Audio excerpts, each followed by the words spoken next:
think about Formula 1 drivers that have passed away, you may think of Ayrton Senna or Jules Bianchi who died chasing their dreams, but a name that is often overlooked is Jim Clark, a driver so talented that he redefined the limits of speed and precision on the track, while his car seemed to be a part of his very being. Jim Clark was born on March 4, 1936, in Kilmady, Scotland.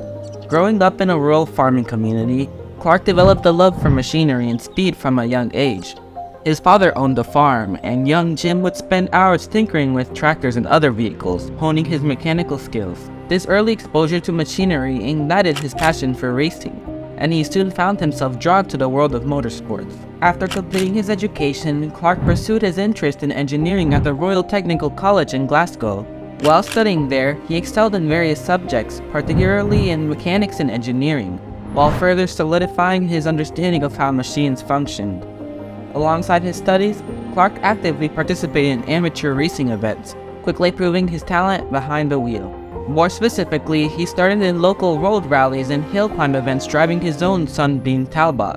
By 1958, Clark was driving for the local Border Railways team, racing Jaguar D-types and Porsches in the national events, winning 18 races.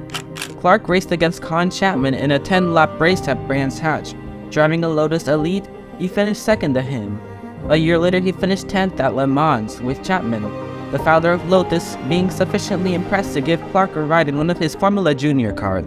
He had a very successful career in Formula Junior, racking up 2 victories before Chapman promoted Clark to the Formula 1 team to replace Surtees at Zandvoort in June of 1960. In his first race, he unfortunately had to retire due to a transmission issue, with the race being dominated by Jack Brabham. Clark had his second Formula 1 race at the hazardous Spa-Francorchamps circuit during the 1960 Belgian Grand Prix. This race turned out to be a stark reality check for him as 2 fatal accidents occurred, involving Chris Bristow and Alan Stacey. Clark admitted in a 1964 interview that he was incredibly fearful throughout the race, despite managing to finish 5th and securing his first points. He would continue putting in decent drives that year, claiming a podium at Portugal, although the mid-engine Lotus 18 of Clark wasn't the fastest car on the grid. Yet, 1961 would see steady improvement for the Lotus team, with Clark claiming 2 podium finishes in the Netherlands and France, but still, he was nowhere near the championship challenging level, finishing 7th overall that year. Fortunately, the following year he would get his first taste of fighting at the top. It was tough for the British driver because he deserved to win that championship in a sense.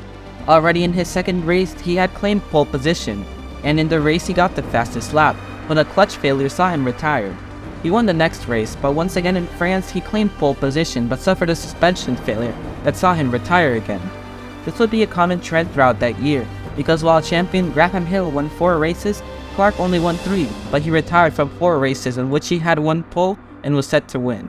So while a disappointing season, it still served as a reminder to everyone what he was really capable of. The next year he would finally get a very fast car, as Lotus introduced their Lotus 25 with a very fast engine. Clark would show his incredible talent, winning 7 out of 10 races that year, while also claiming 2 other podium finishes. Of course, he would win the championship that year by a huge margin of 25 points, which was a lot. Now, in 1964, he wanted to win a second consecutive title. But before that, let me introduce you to John Surtees. He's not very known in the Formula 1 world, but in the time of Jim Clark, he was one of the up-and-coming stars of the sport. He had raced with Clark in early categories, and up to this point, he had won a race and claimed 5 podium finishes. Now in this year, we saw Ferrari pull up with a very fast car, so he was looking to finally win his first world championship.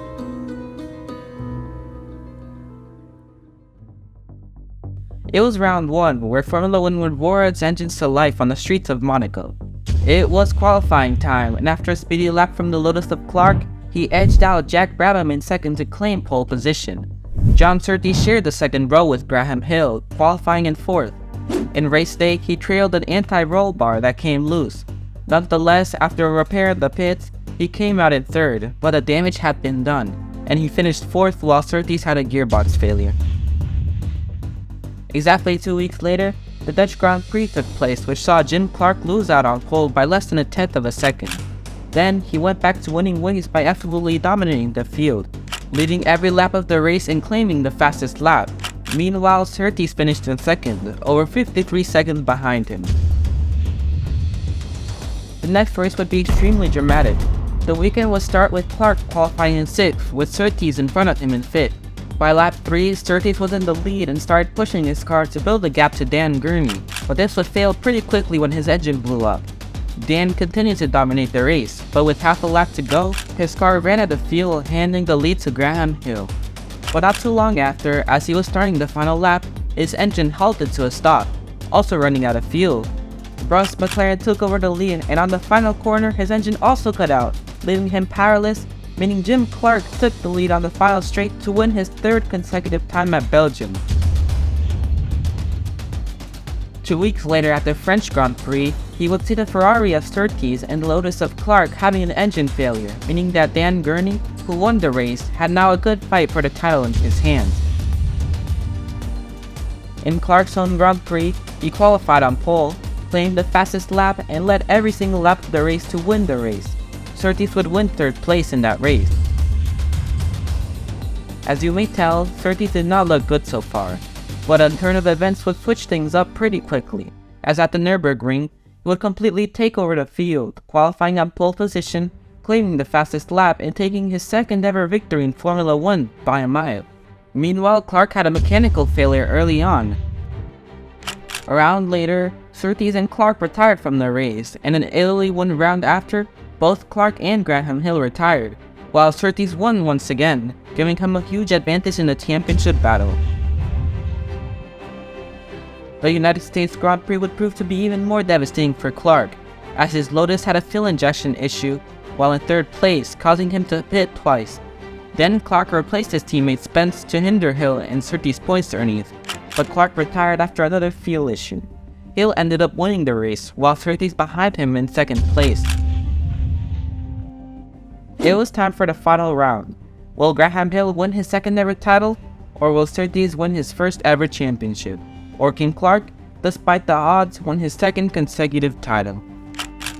On the final round in Mexico, in order to secure the title, Clark needed to win the race while ensuring Surtees placed no higher than 3rd and Hill no higher than 4th. Surtees could only claim the championship by finishing 1st or any other position as long as Hill was behind him. As for Graham Hill, he needed to finish any position ahead of both drivers. The race started with Clark in the lead from pole position, followed by Gurney in the Brabham Climax. While Jim Clark was winning the race, Graham Hill and Bandini were battling for 3rd place, while Surtees was in 5th place with little chance of winning the championship. However, Bandini collided with Graham Hill's car, causing him to spin and damage his exhaust. This affected Graham Hill's performance as his car lost power, so after losing positions, Clark was on track to win the championship as the order remained the same. Then, on the 2nd to last lap, his engine would fail, taking a well-deserved championship win out of his grasp. With Bandini and Surtees behind him, Graham Hill would have won the championship as long as Surtees didn't finish ahead of him. But then, Ferrari team managers signaled Bandini to slow down and let Surtees pass, securing him a 2nd place finish and the championship title by 1 point over Graham Hill. Clark was devastated, having lost the title because of another oil leak, but his talent was still undeniable. That year, he also dominated the British Saloon Cars Championship, and while also racing in the Indy 500, he won pole position and was leading the race until a suspension issue saw him fail. This wouldn't matter much, as in 1965, he won the championship by a mile, winning 5 out of 10 races while also missing a race to compete in the Indy 500, which he also won. Everyone was impressed with Clark's talent, but sadly the next season wouldn't go as planned, as in the following 2 years, the Lotus car was extremely unreliable, having a string of retirements throughout the seasons. And in 1968, he looked in great shape, securing a win at the opening round of South Africa, cementing him as a force to be reckoned with for that season. Unfortunately, we will not see him race again after that. As on April 7, 1968, Clark would tragically die in a racing accident at the Hockenheim Ring in West Germany. He had chosen to participate in a Formula 2 race instead of a sports car race due to contractual obligations, and the event had very notable drivers. Unfortunately, Clark's Lotus collided with the trees during the first heat, resulting in a fatal injury. The exact cause of the crash remains uncertain, with investigators suggesting a deflating tire as a possibility. Clark's death deeply affected the racing community, and his funeral attracted people from around the world. His teammate Graham Hill went out to win the 1968 F1 Drivers' Championship and dedicated the victory to Clark. The crash site is now part of a reforested area, while a significant memorial stands at Hockenheim to commemorate Clark's legacy.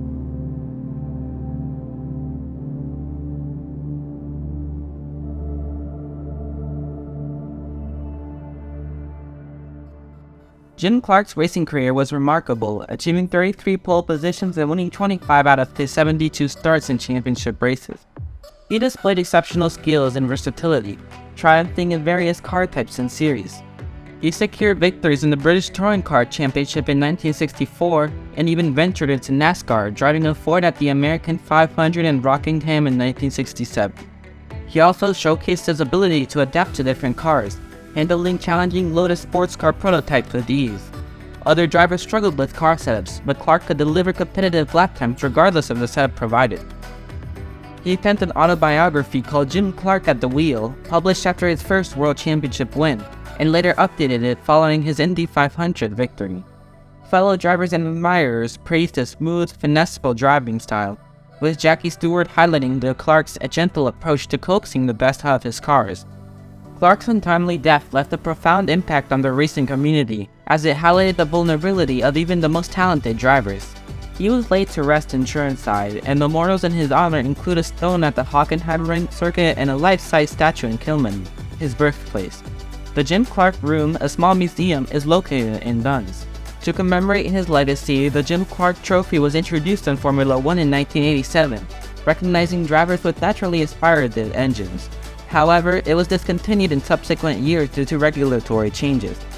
In recognition of his achievements, Clark became an inaugural inductee of the Scottish Sports Hall of Fame in 2002.